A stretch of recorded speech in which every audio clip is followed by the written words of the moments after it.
A blind German shepherd stood in the heart of a snowstorm, his white scarf whipping in the wind. He could not see the danger ahead, but he could hear the frantic heartbeat of those who needed him. Deep in the frozen forest, in a crumbling ranger station, 3 officers fought to survive as armed men closed in. No one thought the dog could find them. No one believed he could lead them to safety. But he remembered their voices, and he remembered what it meant to serve. What happened next will break your heart and make you believe that God still sends angels, even on 4 legs. Before we begin, tell me where you are watching from. Drop your country in the comments below. And if you believe no soul, human, or animal should be left to face the storm alone, hit that subscribe button, because this story just might restore your faith in miracles. The storm over Pine Hollow had not eased in 3 days. Snow swept in relentless waves from the jagged peaks above, piling knee-deep along the logging roads that wound through the forest. Pine Hollow, in the remote backcountry of Oregon, was a place where winter swallowed sound, where radio chatter dissolved into static, and even the echoes of your own footsteps seemed to vanish into the white. Sergeant Ethan Cole kept both hands firm on the wheel of the police SUV as it crawled along the icy road. 45 years old, built broad and steady, Ethan had the calm of a man who'd seen chaos before and learned to move through it slowly. He'd once been a firefighter in Portland until the night a cabin blaze claimed his wife. Since then, winter storms had always carried a shadow for him. Beside him sat Mark Jensen, 37, a detective whose sharp eyes missed little. His military-cut hair and angular jaw spoke of his years in the Marines. There was a restless energy in him, the kind that made him lean forward in his seat as if daring the forest to reveal its secrets. He'd transferred from San Diego after a failed undercover op left him with a scar along his temple and a deep mistrust of clean endings. In the back, Tyler Reed was hunched in his jacket, a flashlight across his lap. 25, sandy-haired and fresh from the academy, Tyler had yet to lose the shine of someone who still believed the job was about heroes and villains, not gray in-betweens. The 3 were searching for Frank Harrow, a 58-year-old investigative journalist who had vanished 2 days ago. His last message over the phone had been nearly lost to static, but one phrase had cut through clearly. Not alone. The wind howled across the hood as they reached a curve. That's when Mark leaned forward, squinting through the snow. "Tracks," he said, already unbuckling. Ethan eased the SUV to a stop. The tracks, boots, deep and recent, cut away from the road into the trees. Tyler grabbed his flashlight and followed Ethan and Mark into the woods. The air was sharp, every breath burning their lungs. Snow muffled the sound of their boots, but the silence around them was too complete. A few yards in, they reached a small clearing. The tracks ended here. The first sign of trouble was a faint metallic clink, too quiet to place, yet wrong in the stillness.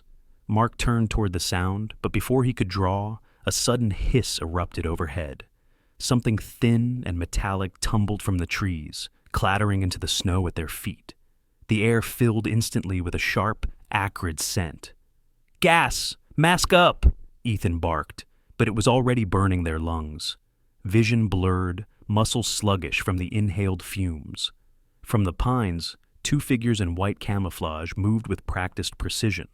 One swept in low, driving a reinforced baton into the back of Mark's knee, sending him down. Ethan had his hand on his sidearm when a third figure, a larger silhouette, slammed into his shoulder from the blind side, wrenching his arm and twisting the weapon away. Tyler swung his flashlight like a club, striking one attacker's arm, but a follow-up strike to his ribs forced the air from his chest. They fought back, but their movements felt heavy, each breath harder to take.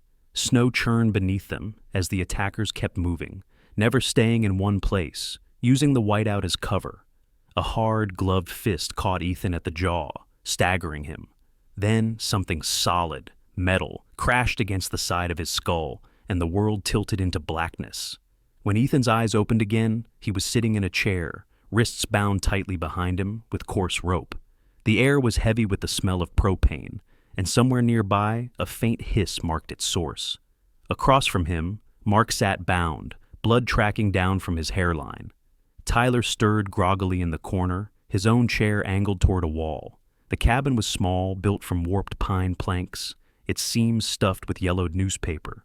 In one corner, a small propane heater hissed steadily, the line visibly loose. Beside it sat an old oil stove, a matchbox perched carelessly on top. One strike would be enough to turn the room into an inferno. Ethan tested the ropes, tight, wet from melted snow. "We're not here by accident," he muttered. Mark nodded grimly. "Cleanup job." Outside, the wind screamed against the cabin walls. Somewhere beyond that sound, in the forest, something moved. Miles away, in the small town of Graceford, Abigail Abby Moore zipped her heavy parka and stepped out into the street. 32, tall and lean, with a long braid of dark brown hair, Abby was the town's only full-time veterinarian. Her hands were steady, her voice calm, but those who knew her well had seen the stubborn streak forged years ago during a hurricane relief mission in Louisiana, where she'd learned that hesitation could cost lives. She was looking for Blaze, her 9-year-old German shepherd. Blaze wasn't just a pet. He had once been a disaster response K9, trained to find survivors in collapsed buildings. 3 years ago, a chemical explosion had stolen his sight, leaving his eyes clouded. Abby had tied a soft white cloth over them to protect from debris and sunlight. Without his vision, Blaze had learned to navigate the world through sound and scent, moving with a deliberate grace that belied his blindness. He had vanished the morning before, slipping away from Abby's cabin after a tree fell nearby during the storm. She had followed his tracks until they crossed something that made her stop. Boot prints, heavier than a hunter's, half covering his paw prints. Now she stood at the forest edge, the wind tugging at her scarf. Ahead, Pine Hollow's trees stood like dark sentinels, their tops vanishing into the swirl of snow. She knew the sheriff had told locals to keep clear while the police search was ongoing, but Blaze was in there, and if those boot prints meant what she feared, so was trouble. She stepped into the first line of pines, her boots sinking deep into the drift. Somewhere far ahead, unseen through the storm, the faintest echo of a bark carried on the wind, cut short, then gone. Abby pulled her hood tighter and pressed on. Back in the cabin, Ethan kept his eyes on the door. His mind worked through options, measuring rope tension, distance to the stove, the odds of kicking it over without breaking something vital. Tyler's breathing was quick, panicked. Mark's eyes flicked toward the propane heater. "They'll be back," Mark said, "or they'll just light the match from outside." The wind rattled the walls again, but this time Ethan thought he heard something beneath it. A muffled, deliberate sound, a soft scuff in the snow. He didn't know that, at that moment, somewhere in the blizzard, Blaze was moving toward the scent of 3 men he'd never met, guided by the steady hiss of gas and the faint trace of rope fibers on the wind. The hiss of propane in the cabin had grown into a living presence, filling the air with a sour, metallic taste that clung to the back of the throat. Ethan Cole could feel the rope fibers biting deeper into his wrists each time he shifted. His breath came slow and controlled, but his heartbeat was loud enough to feel in his ears. Outside, the wind roared against the walls, but under it, there was something else. At first it was faint, a rhythm that didn't belong to the storm. Pads in snow, deliberate and light, not the crunch of boots. Then a muffled woof, as if from a deep chest.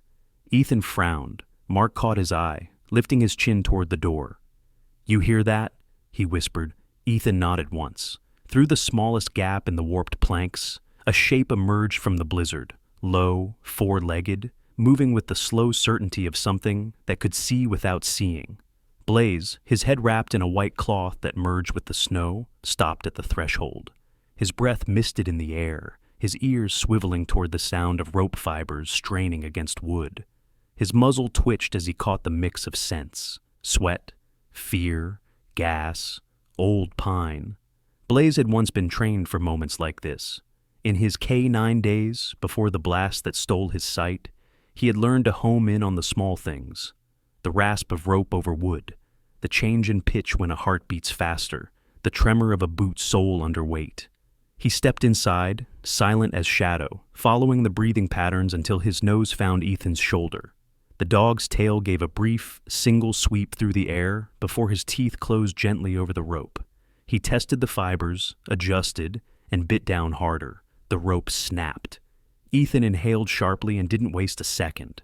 He leaned forward, freeing his hands completely before moving to Mark, then Tyler. The air was getting thicker, heavier, propane gathering low near the floor. Mark kicked the chair back into the wall, the sound like a gunshot in the close space. Ethan went for the door. The latch was bolted, but years of firefighter training surged up in him. One hard shoulder strike, and it gave. The wind slammed into them like a wall. Snow blinded, stung, and stole breath in seconds, but it was better than the gas inside. They staggered into the clearing, dragging Tyler between them. Blaze stayed close, ears tuned, moving with a precision that threaded them between drifts and roots without pause. They had just cleared the tree line when the sound came, a faint metallic ping, followed by a deep boom. The cabin erupted in a flash of orange light, the shockwave scattering snow from the branches like startled birds. Heat rolled over them, chased by a hail of splinters and debris. The blast echoed through the hollow, then faded into the storm's endless growl. Mark turned his head, squinting against the snow, and pointed to the ground. There, deep in the powder, were the impressions of heavy boots, square-toed, deep tread, spaced with the deliberate stride of someone carrying weight. Ethan crouched for a closer look. "Tactical souls," he said. "Not hunters, mercs." Half a mile away, Abby Moore pressed deeper into Pine Hollow, one hand holding her scarf over her mouth to keep the wind from stealing her breath. The snow here was untouched except for the trail she followed, a meandering pattern of paw prints punctuated by heavier indentations. Blaze's prints, and over them, the boots again. She stopped when something glinted faintly in the drift ahead. Kneeling, she brushed the snow away to reveal the dull brass of a spent shell casing. Recently fired, the metal was still faintly warm in her glove. She straightened, her pulse ticking faster. A faint scent of burnt powder lingered in the air, carried on the wind from somewhere to the west. The crack of a branch snapped her focus sideways.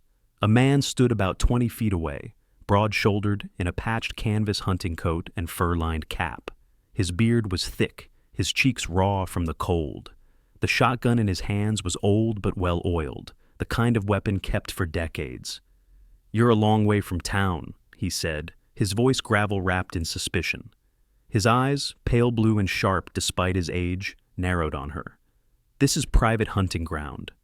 "I'm looking for my dog," Abby said evenly, keeping her voice level. "German shepherd, blind. He came through here." The man shifted his stance, boots crunching. "Haven't seen him, and I'd remember something like that." He glanced down at the tracks she'd been following. "These woods aren't for wandering. People go missing out here." Abby met his stare, unflinching. "So I've heard." The hunter's expression didn't change, but his grip on the shotgun eased slightly. "Best turn around, ma'am. Storm's getting worse." She nodded slowly, stepping back as if conceding, then turned toward the way she'd come. But after 10 yards, when the sound of his boots faded into the wind, she veered sharply right, keeping low and using the tree trunks as cover. Blaze was out here somewhere, and those boot prints told her he wasn't alone. Back in the forest clearing, Ethan studied the tracks in the snow. "They were here not long ago," he said. The snow was only just beginning to fill them in. Mark scanned the tree line, jaw tight. "So they set the gas, bolted us in, then left someone to watch." Tyler, still catching his breath, glanced at Blaze. "How'd he even find us in that?" Ethan looked down at the dog. Training, and something more. He crouched, giving Blaze a brief scratch along the neck. The dog's head tilted toward him, ears pivoting, as if mapping every sound within reach. A gust of wind cut through the clearing, carrying with it a distant echo, faint but distinct enough for Blaze to lift his head and point his nose toward the east. Ethan caught the gesture. "He's got something."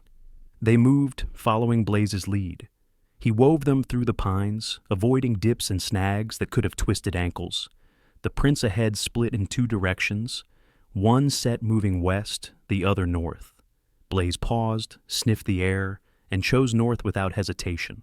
The cold was a living thing now, biting into their fingers and faces. Ethan's mind kept circling back to the mercenary tracks, to the fact that Harrow's disappearance and their ambush couldn't be coincidence. Mark seemed to be thinking the same, his eyes flicking to every shadow. Tyler was quieter, his earlier optimism tempered by the blast still ringing in his ears. Abby's path was converging with theirs without her knowing. Following the overlaid tracks, she moved between snow-heavy firs, her breath fogging the air in quick bursts. She found another casing, this one half buried, and slipped it into her pocket. The trail bent toward a small ridge, and from the crest she caught sight of movement far below. 3 figures, one limping slightly, and beside them, a dog. Even from the distance, the pale cloth over his head was unmistakable. Her chest tightened. "Blaze," she murmured, the wind stealing the sound. She started down the slope, careful not to send snow sliding in an avalanche that could give her away. Below, Blaze had already caught her scent, though he didn't know it yet. All he knew was that another human trail had joined the first, and it carried a trace of familiarity. They pressed on for another 100 yards before Blaze stopped abruptly, one paw raised, ears locked forward. From somewhere beyond the next rise came a muffled sound, snow crunching under heavy boots, moving toward them. Ethan signaled for everyone to get low. Mark eased his pistol from his holster, checking the chamber. Tyler crouched behind a fallen log, eyes scanning. The shapes appeared slowly through the storm. 2 men, their outlines blurred by white camouflage. One carried a short-barreled rifle across his chest. The other, a pack slung over his shoulder. They didn't speak, but their formation was tight, deliberate. Blaze stayed frozen, the cloth over his eyes stirring in the wind, every muscle coiled. Ethan's mind worked fast. They could ambush, but the risk was high with Tyler still shaky. He leaned close to Mark. "Not here, let them pass." They waited, still as the trees, until the men's shapes dissolved back into the storm. Only then did Blaze move again, his paws finding the surest ground. In the shadows beyond, unseen by them all, Abby was closing the last distance. The snow was falling in a thicker curtain now, each flake tumbling in lazy spirals until the wind caught it and flung it sideways. Ethan Cole adjusted his scarf and glanced at the pale cloth tied over Blaze's eyes. The German shepherd moved ahead of them with unhurried certainty, his paws picking their way over the uneven forest floor as if he could see every obstacle. The truth was, Blaze didn't need eyes. His ears and nose mapped the world in a detail no human could match. Every subtle shift of the wind carried new information. The faint groan of ice under strain, the tang of rust from old traps, the musk of pine needles crushed under boots. They reached the first challenge, a narrow wooden bridge spanning a gorge that dropped into a white nothing. The planks were gray and warped, many softened by rot, the rope rails stiff with ice. Blaze halted at the edge, sniffing once, then stepping onto the boards with delicate precision. Ethan went next, feeling each board flex under his weight. Mark Jensen followed, his hand light on the rope rail, while Tyler Reed brought up the rear, glancing nervously at the gap yawning below. Halfway across, one plank cracked with a gunshot snap. Blaze had already shifted his path to the left side, guiding Ethan around it with a quick nudge of his shoulder. On the far side, Blaze paused again. The forest opened into a frozen stream, its surface a milky sheet with darker seams zigzagging across it. "Crevasse lines," Ethan murmured. He knelt, brushing snow away to see the thin glaze above running water. Blaze tested the ice with a paw, then skirted toward the thicker patch near the bank. The men followed in single file, careful to step only where the dog's paws had pressed. A sharp crack rang out under Mark's boot, but Blaze's sudden shift saved him from going through. He steered them toward a patch reinforced by driftwood frozen in place. The next hazard came without warning. Blaze stopped dead, muscles taut. Ahead, half buried in snow, was the rusted frame of an animal snare, a crude jaw trap with teeth like broken nails. Ethan recognized the type, illegal for decades, but still deadly. There were more scattered ahead, faint glints of steel where snow had blown thin. Blaze threaded them through the field of traps without touching a single one, pausing only when a distant sound, a muffled crunch of boots, filtered through the storm. The mercenaries were closing in. Mark glanced at Ethan, his breath fogging. "They're tracking us?" "Then we keep moving," Ethan replied, his eyes never leaving Blaze. "He knows the way." Elsewhere in the forest, Abby Moore was already inside the ranger station she had stumbled upon. The small, weathered building offered only partial shelter from the cold, but it gave her something she needed more: time. She knew the hunter who had crossed her path earlier hadn't truly gone away. If he was still nearby, others could be too. She laid out everything she had found: the coil of rope, a box of matches, 2 dented cans of food, and an old thermos. Her mind worked quickly, drawing on the half-forgotten lessons her grandfather had taught her when she was a child in Montana. How to make a snare to catch a fox, how to rig a tripwire to spook a bear away from a camp. She took the rope and cut it into sections, tying simple noose loops. The first trap she set along the main path to the station, burying the loop under fresh snow and anchoring it to a tree root. The second was more desperate. She used the fishing line from an abandoned tackle box in the corner to string a knee-height tripwire between 2 saplings, balancing a heavy branch overhead that would swing down hard if triggered. The third was her favorite. She found an old metal pot in the back room, filled it with loose bolts and rusted nails from a broken toolbox, and rigged it above the doorframe with another thin wire. If anyone tried to rush inside, the pot would fall, clattering and scattering the sharp metal across the floor, a noise loud enough to give her warning and maybe slow them. By the time she finished, her fingers were numb and the light outside had turned flat and gray. She checked her work once more, then slipped out the back of the building to scout. That's when she heard it, a faint jingle of metal, followed by the steady pad of paws, and then voices carried on the wind. She froze. The sound was too far to make out words, but it was moving her way. And in the rhythm of those paws was something she knew as well as her own heartbeat: Blaze. She gripped the strap of her pack, her throat tightening. The temptation to run toward the sound was overwhelming, but she held back. If she left the safety of her traps, she might lead anyone following straight to them. For now, she would wait and watch. Blaze, unaware of the closeness, pressed on through the forest with the men behind him. The snow thinned briefly, allowing Ethan to see further ahead. Somewhere beyond the next ridge lay something. He couldn't say what, but Blaze's urgency was clear in the way his ears tilted forward, his pace quickened. Behind them, the crunch of boots was growing louder. The mercenaries were close enough now that Blaze's head would lift every few moments, his nose testing the wind for their position. Ethan caught Mark's eye. "We may not have long before they close in." Mark gave a curt nod, and the group moved faster, following their blind guide deeper into the white maze of the hollow. The wind carried the faint scent of oil and metal, an odor Ethan Cole had learned to associate with trouble.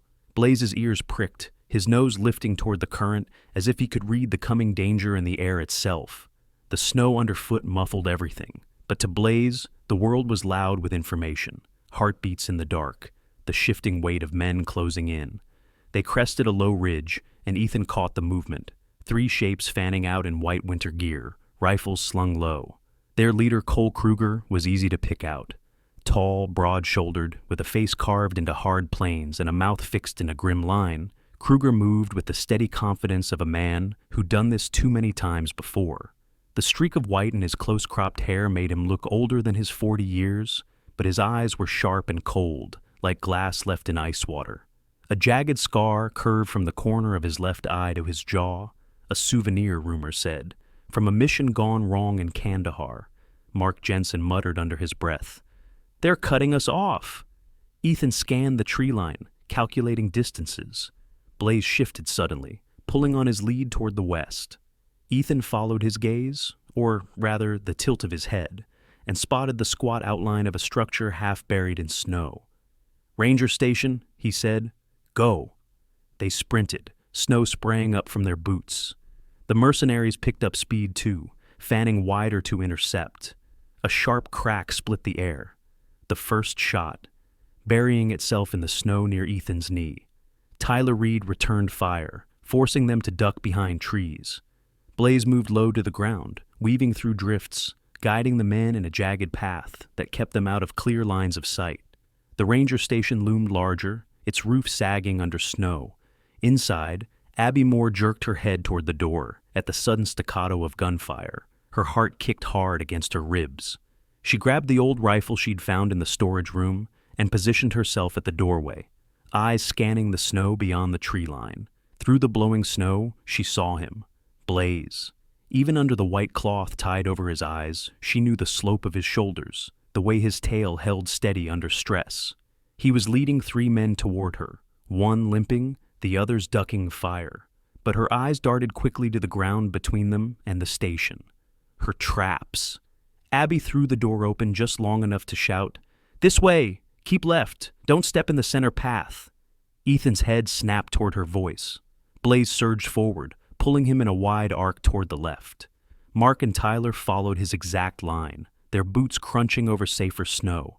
Behind them, a mercenary barreled forward, ignoring Abby's warning, his foot caught in a hidden noose of rope, jerking him off balance as a heavy branch swung down from overhead, smashing into his shoulder and sending him sprawling into the snow.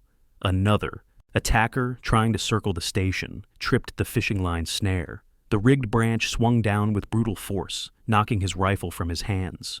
He rolled away with a shout of pain, but not before Mark's covering fire forced him to crawl behind a tree for cover. By the time Ethan, Blaze, and the others reached the door, Abby had stepped aside to let them in. Mark slammed it shut just as another bullet smacked into the frame. "Positions!" Ethan barked. Tyler took the side window. Mark crouched behind the overturned desk by the door. Ethan knelt at the opposite window, rifle ready. Blaze stayed at his side, chest heaving. Kruger's voice called out from outside, calm and cutting. "Cole, you've got something of mine." Ethan didn't reply. The first volley came a second later, splintering the window frame. Glass fell in jagged pieces, the cold biting instantly at exposed skin. Ethan fired back, catching one of the white-clad shapes in the shoulder and sending him spinning into the snow. Blaze's head tracked every sound, the slide of boots, the shift of weight before a shot. He didn't need eyes to understand the fight. The rhythm of it played in his mind like a map. Kruger moved closer, his breath just audible to Blaze now, the smell of leather and gun oil strong. A break in the gunfire came, just a second, but Blaze knew it was his moment. He lunged, silent until the last instant, teeth closing around Kruger's forearm with crushing force. The mercenary roared, his rifle clattering to the snow. Ethan vaulted over the desk, tackling Kruger to the ground and wrenching the pistol from his holster. Mark covered the others still firing from the tree line, picking off shots to keep their heads down. Tyler dragged Kruger inside, locking the door behind them. Blaze released his grip only when Ethan ordered it, his muzzle flecked with frost and his chest rising fast. A shallow cut marked his right shoulder, where a bullet had grazed him. Abby was already there, hands moving with quick, practiced care. "Hold still, big guy," she murmured, wrapping a strip of clean cloth around the wound. She glanced at Ethan. "You're the one who brought him out?" "Or maybe he brought us," Ethan said, glancing at Blaze with a faint smile. Abby's attention shifted to the corner where the broken radio sat on the desk. "If we're lucky, I can get this working." She pried off the casing, her fingers moving over the old wiring. The batteries were nearly dead, but the connections were intact. She dug into her pack for a roll of duct tape and a small multi-tool, stripping wires and bridging contacts. Outside, sporadic gunfire kept them pinned. Mark ducked as a round punched through the wall above him. "Whatever you're doing, make it fast." Abby's brow furrowed. She twisted 2 wires together, then gave the battery pack a sharp slap with her palm. The radio crackled, a burst of static followed by a faint hiss. She turned the dial, fine-tuning until a voice emerged, faint but clear. "Pine Hollow Dispatch, go ahead." "This is Ethan Cole, badge number 4571, Ethan said into the mic. "We're at the old ranger station, pinned down by armed hostiles. Request immediate backup." "Copy, Cole. Hold tight. Units en route." Abby sat back, exhaling for the first time in minutes. Blaze leaned into her side, tail giving a slow, tired wag. Outside, the storm deepened, covering the world in white. Inside, the air was thick with the smell of gunpowder, fear, and the stubborn resolve of those who refused to give in. For now, they had each other, and that might be enough to see the next sunrise. The storm had begun to lose its fury by the time the first flash of red lights broke through the white haze. Snow was still falling in slow, deliberate spirals, but the wind no longer screamed against the eaves of the ranger station. Inside, Ethan Cole kept his rifle trained on the door, every muscle tight, while Mark Jensen and Tyler Reed guarded the windows. Blaze lay beside Ethan, breathing hard but steady, his ears twitching at every crunch of boots outside. Abby Moore sat near the radio, her eyes shifting from the dials to the wounded man slumped against the far wall. Cole Kruger, wrists bound, glare as cold as the snow. The approaching shapes resolved into uniformed figures, rescue and tactical units from Pine Hollow Sheriff's Department. Leading them was Sheriff Dale McCarthy, a barrel-chested man in his late 50s with thinning silver hair and a face carved by years of hard winters and harder decisions. McCarthy's slow gait came from a lingering knee injury from a standoff years ago, but his voice still carried authority that could still a room. "Cole," he called as he pushed open the door, his gaze sweeping the scene. "You've had one hell of a night." Ethan lowered his rifle, a mix of relief and exhaustion softening his features. "We've got 4 hostiles outside, 1 inside, Kruger, all armed." McCarthy's deputies moved with practiced efficiency, rounding up the mercenaries who had been pinned outside by the baffles of Abby's traps and the group's return fire. One deputy, a wiry young man named Rick Holt, found the last of them tangled in the snow near the tripwire Abby had set earlier. Holt glanced at Abby as he passed. "Smart work," he said simply, before hauling the prisoner toward the transport truck. Kruger was the last to be let out, his jaw set, eyes locked on Ethan as if to carve his face into memory. "You don't understand what you've interfered with," he muttered, voice low but steady. Ethan didn't answer. With the immediate danger gone, the small station seemed suddenly too quiet. Tyler sank onto a bench, pressing a hand to his bandaged side. Mark dropped into a chair, his breathing slow and deliberate, as if only now allowing his body to register the toll of the night. A medic crouched by Blaze, running careful hands over his flank. The dog didn't flinch, though his ears swiveled toward Abby when she knelt beside him. "You did good, boy," she whispered. "Better than good." McCarthy stepped forward, holding something in his large, calloused hands. A leather K9 collar, polished and new, with a brass nameplate already engraved, Blaze. In his other hand, a folded square of white fabric, clean and bright against the dim room. "I heard what this old soldier did tonight," the sheriff said. "Doesn't matter if his eyes don't work anymore. He's earned his place." He knelt and buckled the new collar around Blaze's neck, then tied the fresh white scarf in a neat knot just below the dog's chin. Blaze's tail thumped once, slow but certain. Ethan smiled faintly. "Looks like you've got a new uniform, partner." Abby's eyes shone in the pale light filtering through the frosted window. "And a new home," she added. She looked at Ethan, then at McCarthy. "If no one objects, I'd like to make it official. Blaze deserves somewhere he can rest, and someone who understands him." McCarthy nodded. "No objections here." As the team prepared to move out, a deputy quietly briefed McCarthy on a critical find, a waterproof case recovered from Kruger's pack. Inside were photos, documents, and a recorder, all linked to the missing journalist. It didn't take long for the truth to surface. Kruger had been hired to silence the man before he could publish a story implicating a powerful defense contractor in illegal arms deals. The journalist's disappearance had been no accident. It was a calculated erasure. Ethan exhaled slowly, the pieces falling into place. "That's why he came after us. We stumbled into something he couldn't let anyone walk away from." The mercenaries were loaded into waiting trucks, their weapons tagged as evidence. Tyler was placed in the rescue vehicle for transport to the nearest clinic, while Ethan and Mark gave their statements to McCarthy, before climbing into the convoy for the ride back to Pine Hollow. Abby stayed close to Blaze during the trip. Though he could no longer see the snow-laden pines rushing past the window, his head was lifted, nose twitching as he cataloged every scent: engine oil, leather seats, pine resin carried in from a deputy's coat. His world was mapped in sound and smell, and it was enough. It was nearly dawn when they reached Abby's cabin on the edge of town. The first light of day cast a pale gold over the snow, catching on the icicles that hung from her porch. Abby stepped out, letting Blaze explore the wooden boards under his paws. He paused at the edge, nose lifted to the wind. The faint sigh of the forest, the distant whisper of pines, flowed over him like a memory. Abby stood behind him, the white scarf bright against his dark fur. "Home," she said softly. Blaze's ears twitched at her voice. but his head stayed turned toward the sound of the wind.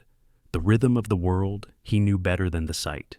Somewhere deep in his chest, his heart kept the same steady beat it always had. He didn't need eyes to see the path of loyalty. Sometimes God sends us angels we do not expect. They may not have wings or a shining halo, but they walk beside us in fur and loyalty, guiding us through storms we cannot see. Blaze could not see the snow or the danger, yet he followed the voice in his heart, and that was enough to save lives. It is a reminder that even in our darkest nights, God can use the weak to protect the strong, the broken to heal the hurting, and the blind to lead the way. In our daily lives, we often wait for big miracles, forgetting that small acts of courage and love are miracles too. Maybe today you can be that guiding light for someone else. Maybe you can listen to the quiet voice God placed inside you and take one step forward in faith. If this story touched your heart, share it with someone who needs hope. Leave a comment below to tell us what you think, and subscribe for more true stories of courage and faith. And if you believe God still places angels like Blaze in our lives, type amen in the comments and let us pray for his blessing over everyone watching today.